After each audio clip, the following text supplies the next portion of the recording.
coming to get you, Barbara.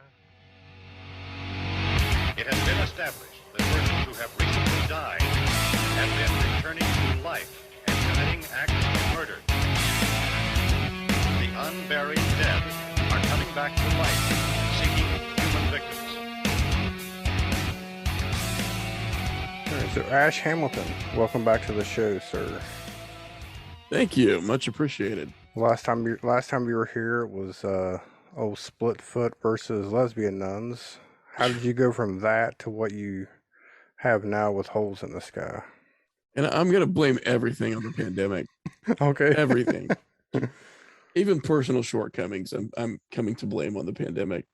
It's such a convenient scapegoat for me. Yeah. So, yeah, we were all ready to shoot on this film, the true tale of old Splitfoot versus the lesbian warrior nuns of the Great White North. And we were very happy. We had been casting for a while. And we had, some money lined up, and we were, moving forward, pushing forward with it. And, the pandemic happened. And at that point in time, I think the pandemic probably worked really good for like guerrilla filmmaking.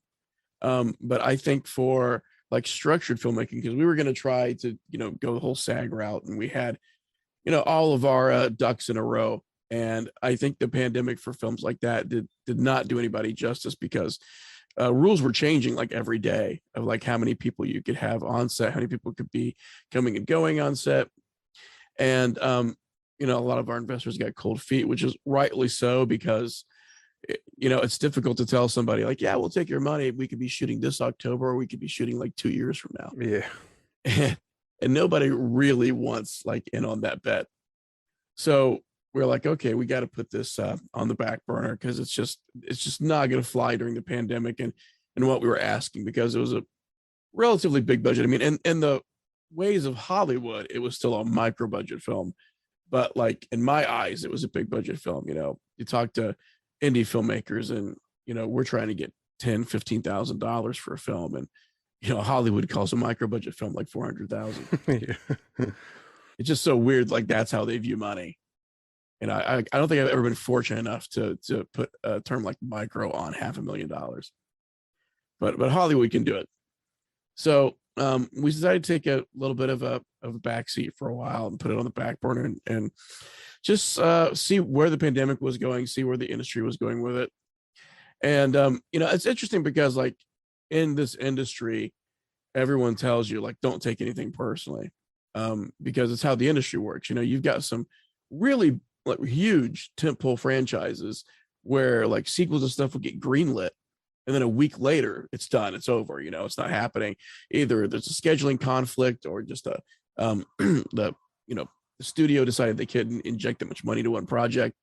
So I think that when you're in the industry, everybody sort of tells you like, hey, don't get disenfranchised with this. Like don't get frustrated. And so the first thing immediately that I did was I got disenfranchised and frustrated, because it's like, yeah, I'm going to take this personally. Why not? And sort of regrouped. And I had a couple other projects that I was writing, either as a co-writer or just some stuff that I was doing on spec.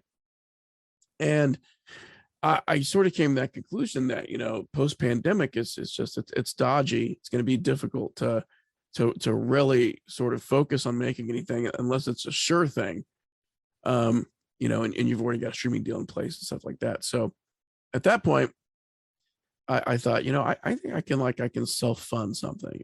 And mind you, when I say self-fund, it's not like $400,000. Yeah. It's like what I have left over after eating is basically self-funding. So I decided I was going to self-fund something. And this was the first time that I actually like wrote for a budget. Usually if I write or if I have an idea in mind, I just sort of formulate an idea. And then you get to the end of the idea and you're like, okay, this will probably cost X amount of money. And then you start shaving stuff down to sort of meet a projected budget. So this was the first time that I actually like sat down to come up with an idea where I knew it could be self-financed, or I knew it could be done on a very, very modest budget. So I had to sort of rearrange my thinking on things. And we started writing stuff. And we had a couple of like local actors that we had done some work with before and a couple of shorts, and we really wanted them, and everybody's schedule was just not working out, like not working out at all. I mean, the actress that we really wanted for one of the leads, it took us like 6 weeks to get her in. You know, even for like a read, it was just like, okay, we can't do this. This is such a small movie. Like, we just got to get a shot and get it done. Like, we got to have product. So we ended up doing something sort of completely different with it in every aspect, like how we were shooting it, how we were presenting it, how we were working with acting, special effects, everything. Like, we just decided to do something completely different with what sort of the original idea was going to be. But you know, we had one of those nights we were looking over what we had shot the previous day, and we were doing some rough editing. And you know, when you're sort of doing everything yourself, and this is like entirely homegrown, meaning like, you know, we're setting the lights up, you know, we're taping cords down, you know, we're doing the, you know, any ADR work, we're probably going to do posts, so we're looking at all this. And you have one of those nights where you're starting to look at your daily stuff, and you're like, this doesn't suck completely. Like, it's this weird like epiphany that you have where you're like, this is not really sucking. And maybe we got like a movie, you know. And my biggest fear, because shooting stuff is I've always had resources sort of in the past, no matter what kind of shooting it was, and sort of having to rely on myself for those resources, is that, you know, you think you're going to look at the footage and you think that it's going to be awful. Like, that's the first thing that you think, is like, you're going to go back over it and you're going to be like, oh, I need to take an accounting class. I should not be a filmmaker at all. There's got to be something I can do. I'm pretty good at janitorial work. Like, maybe that's what I should focus on. And then you look at it and you go, okay, I think we can do this. And then we sort of set out on that adventure. So that's sort of the long-winded version of how we went from Lesbian Warrior Nuns to Holes in the Sky. And you made this one on, was it $4,000? Was that your final budget? Marketing and everything, like, for us, we sort of have to put that in there because we don't have really any kind of studio backing or, you know, angel investments or anything. So the projected was like 4 to 5. That more than likely we probably came in maybe closer to like 8 or 9 on it. But it's you know, it's about as modest as you can get for making a small film.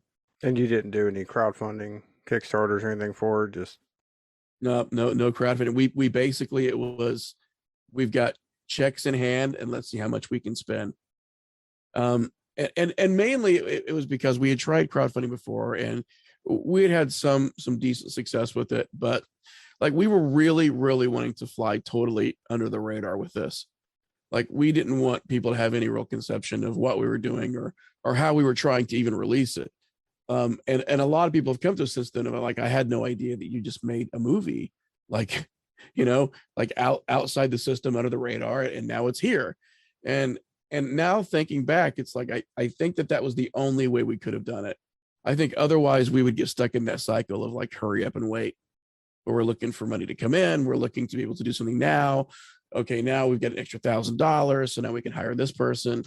And I think the fact that we just said we're going to shoot it, we're going to do everything ourselves, I think that's the reason why it actually exists today. I think we would have got mired down in way too much of the administrative stuff if we would have went a different route with it. yeah. Now, was the documentary style, was that budgetary reasons, or was that just how you wrote the story to begin with? Or well, I a lot of my film work that I first started doing was a lot of like Q&A and interviews and stuff. So I've worked in higher ed for years, not only as a professor. I've taught film and taught a lot of different subjects at both four-year universities and like community colleges and stuff.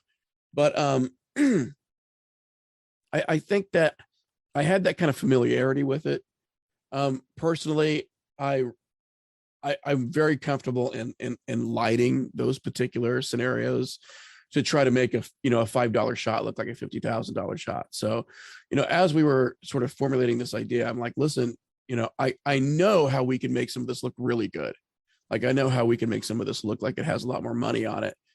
And then that sort of just organically fell into play. Like, okay, we can have some of the Q&As, you know, we can do this like it's a Travel Channel special or something, where we're bouncing back and forth between different cameras.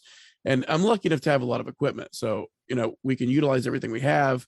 But yeah, and it did help with the budget. Like once we started shooting some of that Q&A stuff and seeing how it looked and how it turned out, then we were like, okay, no, I think this is the way to go. It's looking the way we want it to, and it's looking more expensive than it is. Like that was always our goal, was how can we make something for next to no money, but make it look like we have studio backing, like, and that was really what we wanted to do. Is it possible? Like, is it possible for us to make a movie for, the price you pay for a used car, and then turn around and make it look like it was intentional and that somebody put some money behind it. Yeah, I guess the documentary or the found footage, I mean, it allows you to record on your phones and not have to explain why, you know what I'm saying? I guess it's much more forgiving. Yeah. It's very forgiving. Yeah, it really is. And I'm sort of from that old school of horror films too, where it's like you can show something without really showing something. Right, yeah. To me, like I love the fact that we get to like showcase an artist's work, and we get to see what the creature looks like or what the special effects look like. But to me, like the more that's on film, the more we start to analyze it and criticize it. The more we see these huge bombastic special effects, the more that our brain sort of takes over and go, that's not quite right, or that doesn't look like it has weight to it, or that lighting on that, this looks rubbery. It's like our brain is really good at telling us what's not real. Like we have a fantastic filter as humans to tell us what's not real. So for me, I actually enjoyed the idea of, how can we put special effects in this? Like, how can we do some post-production work on it that's barely visible, so that we're giving a hint of something, but we're not giving so much that, it takes you out of the film, or it's detrimental to suspending that disbelief. So yeah, found footage is extremely forgiving in that way, because you can put a dash of something in and it can almost be as effective or more effective than if you're staring at it for 5 seconds straight. Yeah, I think it's more effective. I mean, I always go back to the Blair Witch Project. That movie was creepy and didn't show a goddamn thing. Yeah. It's like one of the scariest movies ever. and we had a lot of those conversations. Like we watch a lot of movies, so we've got a lot of like histrionic, background for us when we're sitting around talking about what to do, what not to do, is that we're able to cite a lot of films that we think did things right, and a lot of films that, maybe dropped the ball a little bit. And we came back to a lot of films like Blair Witch, that was a conversational piece for us, as far as like tone and atmosphere. And then other films, some films out of like Australia, that didn't quite get a lot of popularity here in the States. One was called The Tunnel, which sort of had that same vibe to it. Lake Mungo was another film that we discussed quite frequently when we were talking about this film, because we thought those films succeeded really well in putting you in a place where you weren't for sure if you're watching a movie or not. Like there were times where watching something like Lake Mungo, I was sitting there going, this could easily be a documentary. Like it's done so well in that fashion that it's easy to get caught up in it. It's easy for these details to become fact and not fiction. So that was a big goal for us too. Yeah, when I watched it yesterday. I thought it was really good. I haven't told you that Thank yet. you. I really enjoyed it. It didn't feel like, to me, like found footage films recently have been getting kind of just done a lot. This one this one felt fresh. I guess I'll say, like when I'm watching it, I almost forgot I was watching the movie. You know what I'm saying? I'm just here. And I think another thing I liked about it too was with the dialogue. You didn't have a lot of, and a lot of independent films, people, I guess they think, well, we'll have a lot of dialogue. That way we don't have to film action or anything. So they just have these long, and you didn't have that. You had real conversations in this movie. I thought that was really good. Was it a lot of it ad-libbed, or? I'll be honest with you, the entire movie was ad-libbed. Was okay. Well, see, that helped it. That was good.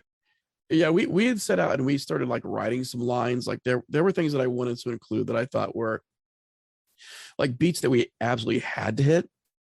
So I would write a line, and And it was just, it's difficult sometimes. Even when you've got people who are very talented, people who have good imaginations, and people who can hit lines. In a film like this, they just kept sounding like lines. It just kept sounding like we were delivering lines. So we made a decision really early on that we were not going to hire actors. Like, we were just going to rely on friends. And we had friends who were coming over, a writing partner of mine who also we were doing like a tabletop RPG game with. And I was like, hey, you guys should be in this movie. And they're like, we do not act. And I'm like, I know. You guys should still be in this movie because you're over here at least once a week. So I know I can shoot stuff at least once a week with you. So you should be in this movie. And like, we were very fortunate that when we got everybody in front of camera and we were going back and and looking at our daily stuff, that it was like, oh wow, like they really brought it. Like, the only thing that we did was we would have conversations before we would shoot, and I would just say, hey, we're probably going to try to steer it in this direction. Like, we need to hit this plot beat. So if we can hit that, we're fine. But say as much as you want or as little as you want, and then we'll just have a heavier hand in editing. And we were very surprised, like when we went back and looked at all of this stuff. I think there's only 2 people in this single film that have any prior acting experience. And even with them, we were like, we don't really want traditional acting. Like, we want to do this interview format Q&A stuff. And we were looking at it going, wow, I can't believe we pulled this off. Like, I can't believe this looked as genuine as it did, with people who really had no idea that they even wanted to be in a film. And so we were very, very happy. But yeah, I'm glad you said that, because that's sort of what we wanted. I mean, it's movie magic is, to me, forgetting you're watching a film. Either you're putting yourself in the hero role and you're living it through somebody else's eyes, or something is convincing enough that for a moment you might think you're watching something real. So I'm very appreciative of that, because that's what we set out to do. So the actor that plays Sean, and then the one who plays his wife, do you know them? Like, are they your? Because like whenever you guys first meet in the movie, I could feel that tension between that you guys mentioned. I was like, okay, they really, So it's just surprising that you say you knew this guy. Yeah. Like we're really good friends, actually. Like, we were even over for their engagement party. Like, they're not married, but they're a couple. Yeah. Like, they're an actual couple who recently just got engaged. And he pulled that ad lib totally on us. Like, this whole like acting, like this like this was awkward and stuff. Like, that was something like he did, as acting. We're like, oh, let's run with it, because this makes sense and sort of works for us. And then that sort of carried on to a few other scenes. So yeah, we know each other real well, but we were able to sort of pull it off like we didn't. Yeah. So what was the inspiration for the story? So I'm a huge fan of just weird stuff. Like, in addition to horror and stuff, I'm a fan of weird stuff. And I did radio for about 5 years on the East Coast, and it was all like fringe topics. We did stuff from ufology to handwriting analysis to pet psychics, like anything that we thought was crazy, we would put on there. And we had this blue collar spin to it, where we all sort of had like way too many beers. We were on with our guests, and I had always liked this tales like Travis Walton, Whitley Strieber and Communion, and just how weird the stuff got. Like, there's this huge barrier between seeing a light in the sky, and saying, okay, that's unidentified, we're calling it a UFO. And then these people who have alien abduction experiences, like the gap between these two elements is huge. We see a light in the sky, it's more of a human way of thinking about how to handle it, because we're used to seeing lights in the sky. At least we are, and in this day and age. Yeah. And our brain automatically takes over and says, okay, so that light is a solid thing. It's probably being piloted, so there's an organic sentient, being in there piloting it. It had been made somewhere, so it was probably in a factory. And if it was on a different planet, it was in a factory that was in a city, where people had communication and people paid bills. Like, that part is sort of intuitive for us. even though it's a weird experience to see something like that, like our brain can take over and go, okay, I can see how and why this exists. And then we go all the way to left field where people started describing abduction experiences. And that's when it just gets like off the rails crazy. People are talking about, being abducted and seeing deceased loved ones. They're talking about being abducted and these entities moving through walls, like matter doesn't quite affect them. And I always sort of thought like, it would be interesting if we did something that was sort of crazy like that. It's like, it's not just UFO stuff.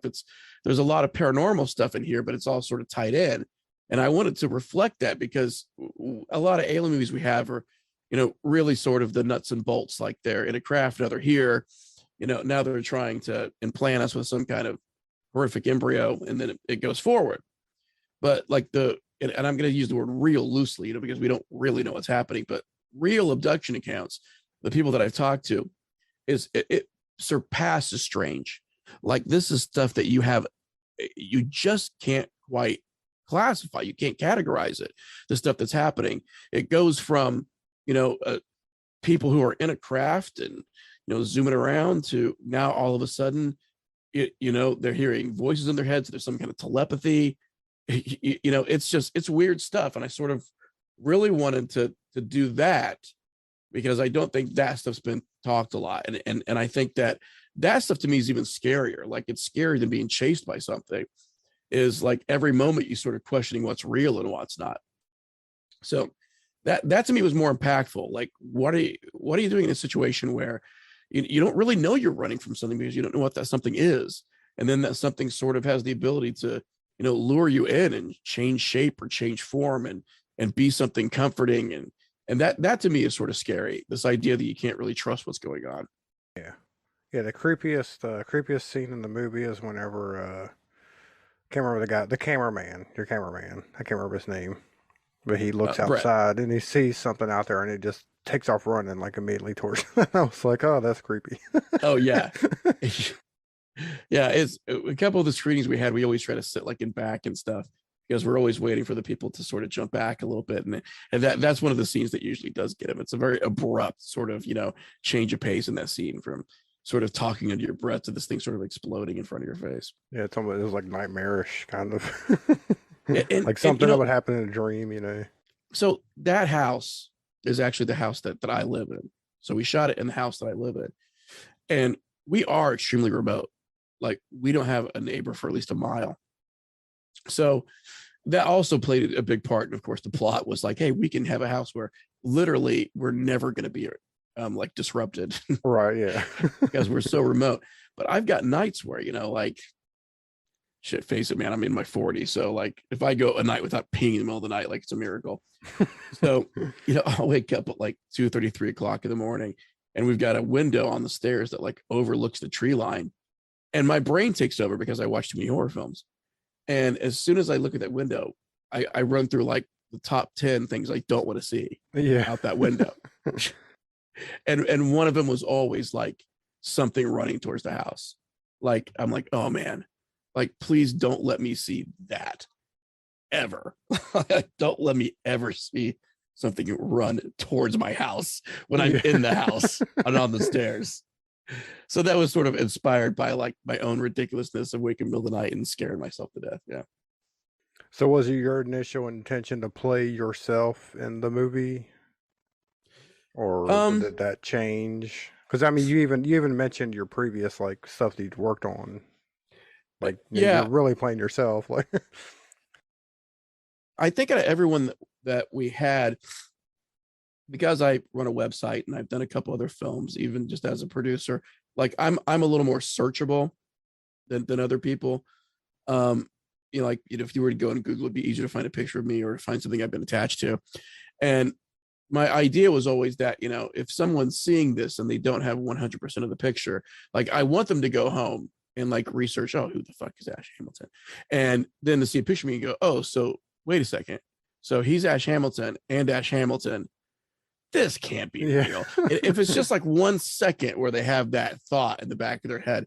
So yeah, that was something else too. And it's also like when you're doing something on such a small, constrained budget. Like, you want people who are there. And I always thought, well, if I have to do a pickup shot or something, like, I'm always around. There you go. Yeah. So like, I've got that availability. So yeah, from a budget perspective, and then from the whole like pulling the wool over somebody's eyes found footage perspective, we sort of did it on both planes there. Yeah, like I didn't even the first time you posted the movie, I was like, oh, I didn't know you did anything. I thought you were just promoting it for somebody else. So I didn't even heard about it. Did you do like fake articles to put on your website about to make it real, or? There are a couple of articles floating around out there of like the last interview with Sean Miller. Oh, okay. About, paranormal documentary gets actual paranormal footage. So it was small. We did it in sort of drips and drabs. And what we did, it's a good problem to have, but we didn't expect to be at this many festivals so quickly. Like, we actually thought that we'd have more time to sort of build this background and build the layers on it. And then all of a sudden it was like, oh, well, now we're at like 13 festivals. So maybe we need to back off of trying to pretend it's real and then just promoting it as a movie, because now we're sort of stuck between a rock and a hard place. And yeah, so there was going to be much more like promotion leading up to it. And then all of a sudden it was like, oh no, so people are going to be seeing this next weekend. So now we got to decide how we're going to put our very meager marketing budget to work. How long did it take you to film it? We filmed it over a period of about 2 months. Oh, okay. Here and there. So, and most people who were in on it are people who have full-time jobs and people who have lives outside of that, who have children and marriages. So it was a miracle that everybody was able to get together as much as they were able to get together. We were trying to be very organized, of course, and making sure that, if somebody was going to be there, that we were going to be there, that everyone was going to be on time. Because when people are sort of doing stuff, I mean, we relied a lot on the kindness of strangers for a lot of the stuff. And when you're doing that, like, the last thing you want to do is screw up. So we made sure that there was always food. Like, that was a big thing. Yeah. It was like, my wife is a really good cook. So we were always like, hey, you're going to get fed. Like, craft services go a long way. A long, long way. Now, were you editing as you were shooting, or did you film everything and then edit the film later? We sort of did the editing as we go kind of thing, but it was more for like the first like 10 minutes or so. And even though we didn't shoot, in a linear fashion, like, we did what we could on nights that we had. It was windy or not windy, etc. So of course, we shot some of the end scenes first, beginning scenes later, stuff like that. But we originally had a completely different beginning, by the way. Like, the beginning you see now is completely different. But what I was really trying to do is that I really wanted to show the cast and other people who were helping us that this was going to look like a movie. So I edited enough for about the first 8 minutes and kept showing everyone, like, no, the big thing is, hey, I know what I'm doing. Please continue to help me. Yeah. So we got like that 8 minutes, and I was like, hey, this is representative of what the rest of the film is going to look like, and the tone and everything. And we started showing it to the cast, and they were like, okay, like, we know what you're doing now. We know sort of, what you wanted. And it went a long way to also helping to keep people enthused, because when you're really, when you're not really paying people like conventionally, when it's like sporadic, when you're like giving people what you can when you can, you need to keep them enthused, because the last thing you want is to shoot half a movie and somebody look at you and go, sorry, dude. Yeah. This is too much. I can't do this anymore, which was scary. The entire film, I kept thinking that the other foot was going to drop, and, somebody was going to move suddenly, because, when you're working with stuff like that, when you're not shooting a conventional film where you're dealing with, agents and, you're dealing with wranglers and handlers and stuff, like, at any moment, any one of these people could have said, sorry, I'm done. And then it would have been a completely different film. So yeah, we worked a lot to try to keep people enthused. And that 8 minutes in the beginning was just a really good way of saying, no, this will get made. Because I've seen a lot of projects even around me locally that have been gestating for, we're talking like 7 years. And in the horror market, to me, it's like you make it fast and quick. you make it fast and quick, try to make a good product. And I didn't want these people to think that, we were going to sit on this thing. Like, I wanted them to know that we were putting a huge amount of effort into it. So yeah, so we edited a little bit, and then we sort of just kept that. And then we started, shooting everything that we could. And then it came down to just one, big edit. Now, were you surprised when you started winning awards at festivals? I was extremely surprised. Extremely. Like a lot of our intent was proof of concept. Like I had done short films. I had been a producer on feature-length films, and I've written feature-length films. But as in the directing game and even doing editing and stuff, like I really had nothing where I could hand somebody a Blu-ray, or hand somebody a screener link and say, hey, this is a feature film. So a lot of my intent in the beginning was strictly proof of concept. Like I want to show people that I can shoot and bring an entire production to completion on a very modest budget. So if I can do that on a very modest budget, think what would happen if you gave me $400,000, or whatever. So that was sort of the way of thinking. And then as we started to do more, and then we got this guy, Brian Jones, to come in to score the film. And we were looking at it going, no, I think we've got something here. Like, I think we've actually got something a little bit better than just what we thought this proof of concept was going to be. And I'm this weird guy. Like, I really want to keep people very, very happy. But at the same time, I'm this weird realist. So when we first started submitting to festivals, like I would always have these sit downs with everybody going, okay, so we submitted to a few festivals. Don't expect anything. Just don't expect anything. The fact that we've been able to submit is fantastic. I was that, like, it's just an honor to be nominated kind of guy. Yeah. And then we'd pick up, a festival, and then I'd have another conversation with everybody like, okay, so we got one festival. That's great. Let's not really think we're going to get any more. One is great. We've been recognized. And then like the third and the fourth came in, and then we had a bunch of them. And then I had another conversation where it was like, okay, these things typically have awards. Let's no one get their hopes up because there's a lot of competition. And then we started getting awards. And then everyone was sort of like, you should have been a whole hell of a lot more happy about all this instead of talking to us like you're somebody's Jewish mother. It's like, don't get your hopes up. So yeah, it was a big, like a big shock to the system. For me, it was. Everybody else, it was like, we knew it was going to do something. But I'm like, you don't understand. Like, there's a lot of competition out there. I mean, some of these festivals, I know one that we went up against that we actually won best feature at. Like, they got almost 100 features just in that one festival. And to me, the idea of 100 features is mind blowing. That's a ton of work to just sit and sort of, review them and analyze them. Yeah. But then, out of those 100 features to then be a selection, then out of the selection, because we were up against some really great movies that had much bigger budgets than ours, to then get that recognition of like best feature was crazy. Like, I kept waiting for the phone call to be like, okay, so there was a problem with the guy who engraves our awards. So it's not yours. Yeah. You can keep it, but you didn't officially win anything. Like, I was waiting for that moment. So I'm still waiting for that moment, to be honest with you. So like whenever you were to have screenings, what was like the audience response like after the screenings? We've had some really interesting screenings. We had one that like will forever stick out in my memory of someone telling me that it was real. When I was the one who made the film. Yeah. My cousin knew the guy that actually it was so weird. Like, we were, and it was a convention in the middle of nowhere. Like, it was a really small festival. And we're all in this screening room watching it. And this guy's like, hey, did you guys know what you actually caught on that film?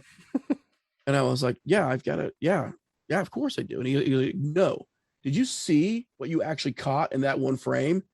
And I'm like, I made the whole damn movie. I've seen every frame like 1,000 times. And he was like, yeah, but you really caught something there. And I'm like, I gotta just tell you that the whole thing is bullshit, dude. I'm sorry. But it's like, we really didn't catch it. Which is sort of right, sort of not right. So we had set up some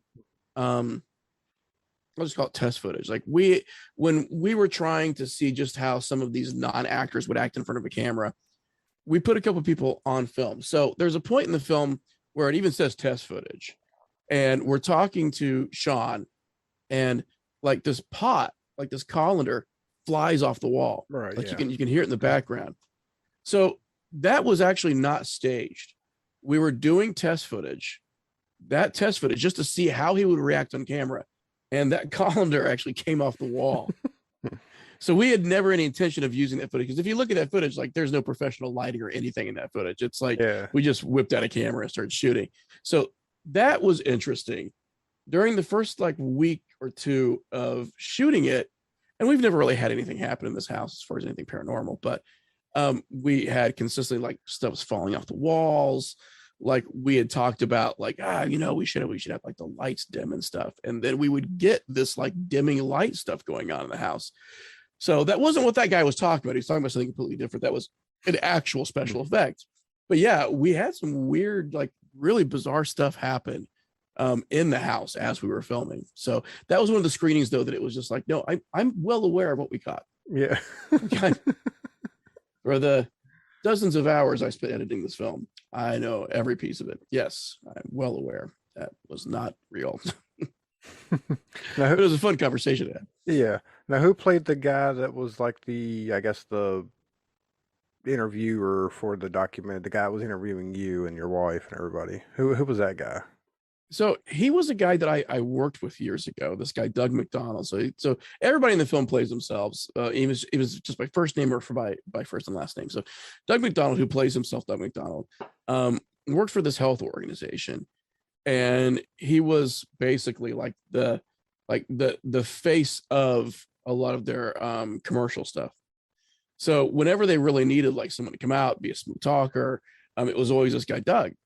And I had always sort of seen him as like this corporate. He's very non-corporate, actually. He's very like fun, non-corporate guy. But I always saw him as this very buttoned down sort of corporate guy who was, able to sort of insult you with a smile.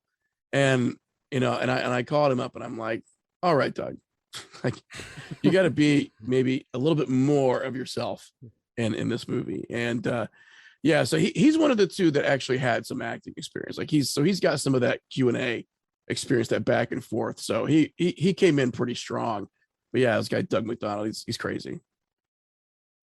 Was it hard to convince your wife to play herself in this one? It was effortless, absolutely effortless. And I didn't think it was going to be, because it's asking a lot. Like it was asking a lot of her for our lives to be as disrupted as they were. Like when you see the interior of the house, like that's not really how our house is decorated. Right. Yeah. Like we're huge nerds. So like everything is movie posters and props and weird stuff that we like we have these like phrenology sculptures, just like weird crap in our house. So I thought it was a huge undertaking, to sort of look at her and go, we've got to like practically remodel for X amount of time. So like for months, we're going to have all this stuff in storage and it's not going to look like our house. And she was great. Like, everything was just, she was there for everything that we needed. And she was more than happy to supply just about anything that we needed for these shoots. So, I mean, I got to hand it to her, because like we can all sort of be dicks when we have like an idea we really want to do. Right. And if it's not quite working out, like I'm sure there are days where she was just sitting there like, oh, this bastard. Like I cannot wait to kill this guy in his sleep. Like I have had way too much. And she was able to sort of put that aside so that we could get the movie shot and that nobody was killing each other. So she's the real hero of this movie, by the way. And that she did not murder me. Right.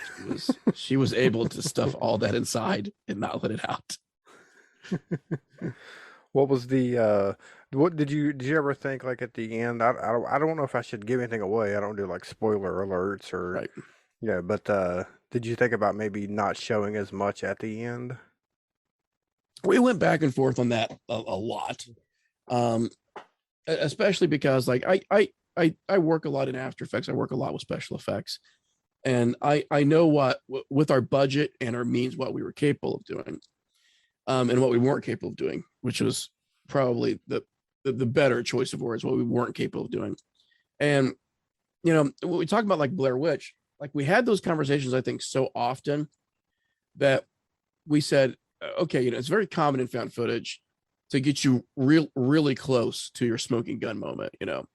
Like we'll get you really close, then we'll back away so that we can let the audience form their own opinions. And that sort of is maybe a crutch of a lot of found footage, is that since it's found footage, we're able to not show that much and it's sort of accepted. And I'm cool with that. It's worked with so many different films. But I was like, they're sitting through this movie for, I mean, it's 2 hours. We're sitting through a 2-hour movie. Can we give them everything in the last 10 minutes? Like that was a big discussion for us. Like, can we give them everything? Like, and we went down a list of things that we probably shouldn't show. It was like, we probably shouldn't show this. We probably shouldn't show this. We probably shouldn't show this. And that actually then became the stuff we wanted to show. Like we wanted there to be some payout moments, right? At the end where people like, wow, for a small film, I didn't expect to see this. I did not expect for them to give us this in that last 10, 15 minutes. So yeah, it was a very conscious decision and one that we wavered on for a very, very long time. Now, if you, I know you said you're trying to get this one distributed. Yeah. If you were to, let's say, get another like some backing, would you want to redo this one with more money, or just leave this? Are you happy with this one the way it is? I'm pretty happy with it for what we did. I think that the budget that we had and the way we did it comes across to me as a very genuine film. And I think if it was too much money, it might be too polished. So we had to sort of, ride that razor wire of, how good versus how indie should it look. The only thing that I would have liked to have done is like, we shot so much footage for this. We shot a ton of footage to the point where a lot of actors were actually, or a lot of people were actually cut. There were like 3 or 4 different subplots that we just had to entirely cut. There were some special effects sequences that I spent weeks on that we had to cut. Is that we had at one point in time, as I was editing it, I had this super long edit, like a really, really long edit that was not even close to being done. Like I was just trying to single out the best parts in it. And a friend of mine was watching with me and he was like, you should really have done this as a series. It's like, I think this would have worked good if it would have been like 7 or 8 episodes. And I'm like, well, we've got the footage, but I think for me, and again, I'm still working on the fact that I was trying to get a proof of concept. I know far more distributors and far more people that are willing to take a look at a feature film than a series. Right. Like yeah. I just have no idea who to even send that to. Like I have no real clue about who to approach with a 7 or 8 part limited series with something. I think it works really good in that format. Like when I was editing it and it sort of looked more like a series with something more episodic than a feature film. Like I really dug how it was looking and how the tension was ratcheting. But, for us, it was like, we do definitely want to get this out in the wild. And I just did not know how to even start approaching pitching a series to anyone. Yeah, that's gotta be rough because there's not a lot of, I mean, unless you're going to go straight to Amazon or Netflix. Right. Yeah. And, we've had some luck with some of the bigger streaming services taking a look at the film and we've got some people that we're talking to about sort of what's going to happen from here. But, that's with the feature model. Like, I don't know if I would have even been able to approach these people with the series model. It's just much more difficult. Well, maybe you could do like a sequel. Or you might do like a part 2 or something. And that's what everybody wants to do. Like everybody involved with the film is like, so we're doing a part 2, right? And I'm like, well, part 1's not even out yet. It's like, I can't even think that far ahead. I can't do that. Like, I'm going to kill myself if I think that far ahead. I'm like my one-man marketing department here anyways. Like, I got to sleep at some point. All right. So when like, and I guess at this point you don't know when you're gonna have to make it available for more people to watch, other than festivals or screenings or anything like that, right? Right. We should have probably at least one more hybrid festival online where people can buy tickets to it. We just had one recently, which you could buy like tickets for a block of programming, and our film was in the programming. But I my goal, and if I hope I'm somewhat accurate in this, but my goal is like late spring, summer next year for it to actually see some kind of release. I mean, we've got enough in channel now that we know it's going to be released. Like, so people are going to be able to see it in one format or another. It's just now it's the whole process of where and when. But there's no ifs anymore. Where luckily we know that it will be seen. We know that it's going to get a release. It's just a matter of where and when. Yeah, but it's definitely worth a worth a release. I don't know why anybody wouldn't want to put it out there. I really enjoyed it. Thank you. Thought it was. I mean, and then when I saw what budget you had, I was like, "Well, that was amazing," and kind of gives me hope to be like, "Hey, I could probably do something for yeah for that amount of money, then, right?" I mean, if we can motivate people to make movies, I mean, that ultimately is like the biggest compliment, because I want people to be able to look at something like this and go, oh, this is achievable. Like, this is achievable. Get a few friends together, get a little bit of money, and it's achievable. I mean, this is an easily crowdfunded film if that's the route we would have went with it, and we would have got more than we needed probably if we would have went that route. But yeah, no, I mean, I do suggest, if you're thinking about making a film, watch our film, because hopefully you're going to be able to come out of it going, okay, all right. Yeah, because I think whenever someone hears you say, "Hey, I'm going to make this in my backyard," they think, "Oh, that's going to be horrible," but obviously it's not. You know what I'm saying? Obviously, you can do some really good stuff. We did everything we could to make it not look like that. Like that was our goal from the very beginning, because that's always sort of the fear that you have in making a film, that it's going to look like, a Sunday afternoon you guys had like, way too many natty lights and you're trying to make a movie. Yeah. And like you have that fear. So when we saw it and we're like, okay, we're good. Like it meant a lot to us to be able to watch a film and go, okay, I think we've managed to make a film that people might not accurately be able to pinpoint our budget or pinpoint our means on it. So, and if we can sort of spin that disbelief on how much it was made for, then we created something that we set out to do. Yeah, I didn't even realize. Obviously, I looked it up on IMDb, but like I said, it just said 4,000. So yeah, and again, that's like if we actually looked at what it was made for, minus some of the things we end up doing, like on the back end, it might even be less than that. Like there were a point in time, like I think at one point I said, I think we can make something for like $2,000. Like that was like a big thing for me. So, I mean, we did surpass that, but I think at one point, if we only had that, we probably could have made something very similar. Yeah. I mean, like I said, I mean, I enjoyed it. I can't wait to like get a copy of it. That's going to be, so I can watch it again and just, own a copy of it. So hopefully you'll get some. Yeah, I'll get you a Blu-ray. Yeah, that'll work. Yeah, we know we're going to get physical production. Like we know we're going to get physical production. So yeah. Okay. Anything else you coming out you're looking forward to? You excited about? Geez, strangely enough, like this idea of us getting some of these bigger franchise sequels. Like I'm a huge nerd, so yeah, me too. Even though I sit back and I'm like, oh, they're gonna ruin it or do this. Like I'm still so excited to see it, even if I'm gonna dislike it. Like we went to see Ghostbusters Afterlife, so that was a big one for me. I'm strangely looking forward to the new Matrix movie. Like I want to see that way more than I should. To the what? Like there's a part of my brain that's like you don't want to see this movie as much as you really need to. But yeah, the idea that there's a new Matrix movie, like the Matrix, is crazy. I don't know how I feel about it. I'm pretty excited for it, but I'm just like, is it gonna ruin the original trilogy? Is it gonna should I bother?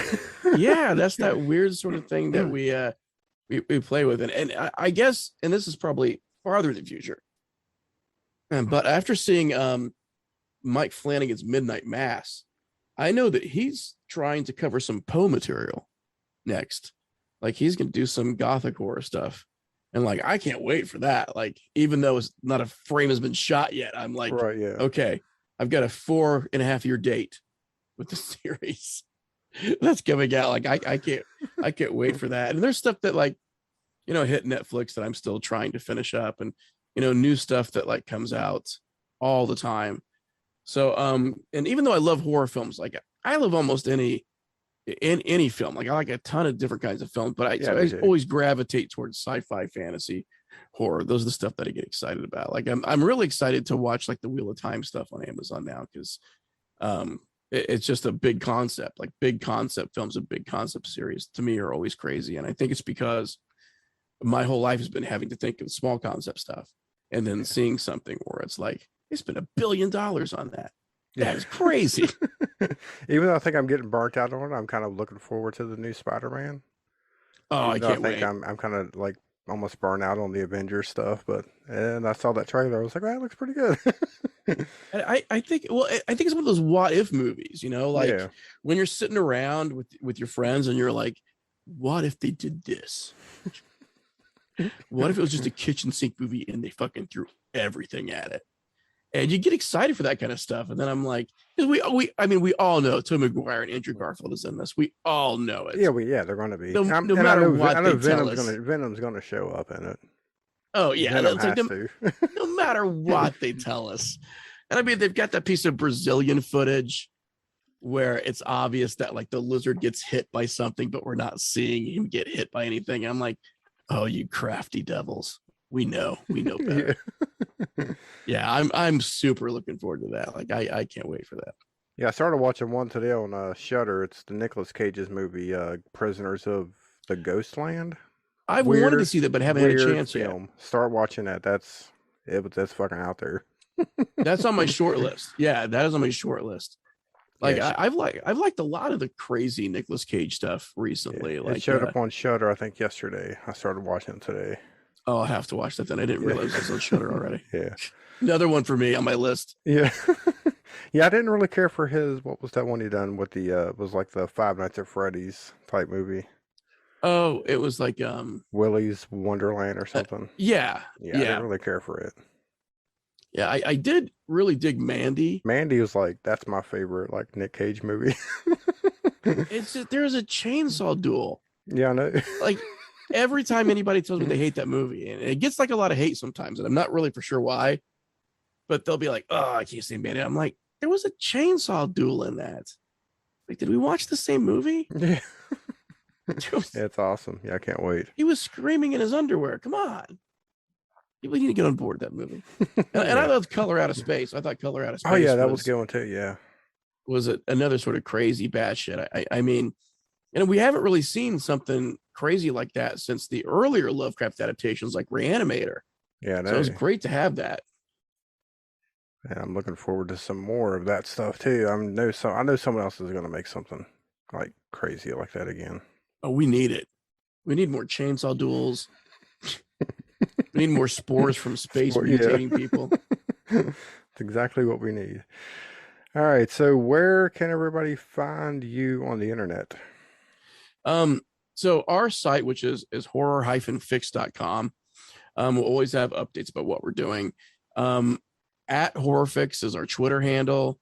I'm just Ash Hamilton on Facebook. I think we're the Horrorfix on Instagram. So if you just Google Horrorfix, we'll usually come up in one area or another. And we're pretty consistent about posting stuff. So we post a lot about the film, and for people who do want to see the film, we'll post where it's going to be playing next, and we're always keeping people updated too on festivals and stuff. So that's probably the best way, is just through one of those channels, but they're all sort of under the guise of Horrorfix. All right. And are you currently working on anything else, or are you just still trying to get this one promoted and put out there? This has been a lot of work on this one. The festival scene sort of takes a little bit of a lull through November and the rest of the the winter through spring. So we do have some downtime now, and I've sort of had my my eyes on trying to do like a narrative driven podcast. Okay, yeah, that always sounds interesting, like something cool to do too. Like that sounds. I even thought about one time just looking up like finding like some old public domain scripts from old radio shows and just redoing them. Just redo them. Oh, I love stuff do. like that. Yeah.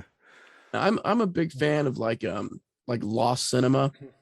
Like whenever I see an article about like Cheney's London After Midnight, or like the spider pit sequence from King Kong and stuff, like stuff that's lost intrigues me. The fact that stuff used to be in a film, or the film used to exist and now it doesn't.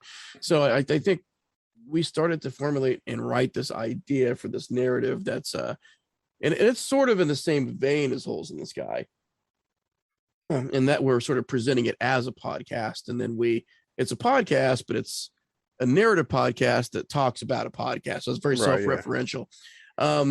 About this guy who does a podcast for lost music, like songs that were only played in concert, songs that were recorded, but then the recording got lost. And he's trying to track down a metal album from the 80s that supposedly was played once in Summon the Devil. So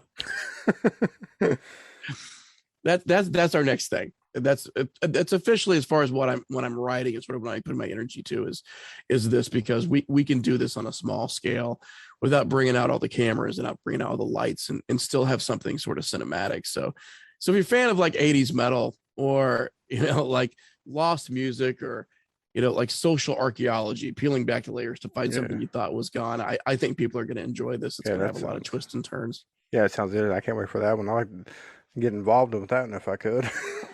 Oh, I need plenty of voiceover actors for this. It's going to be a lot of people involved. So you just let me know, and I'll do something for you. Oh, certainly. It's going to be awesome. All right. Well, like I said, I enjoyed the movie. Congratulations on all the, I don't know what the total number of awards you've got now for it, but it's well deserved. And thank you. We're at 9, which is 9. Crazy. There you go. See, that's really good. And then I guess just keep getting them after that, and then get some distribution. Maybe I can go watch it in the theater one day. We'd love that. We'd absolutely love that. Thank you so much. I appreciate it, Tim. Yep. And thanks for joining me on this episode. And like I said, we'll come back on anytime you want to come back on here and talk about anything. Thanks so much. I appreciate it. All right.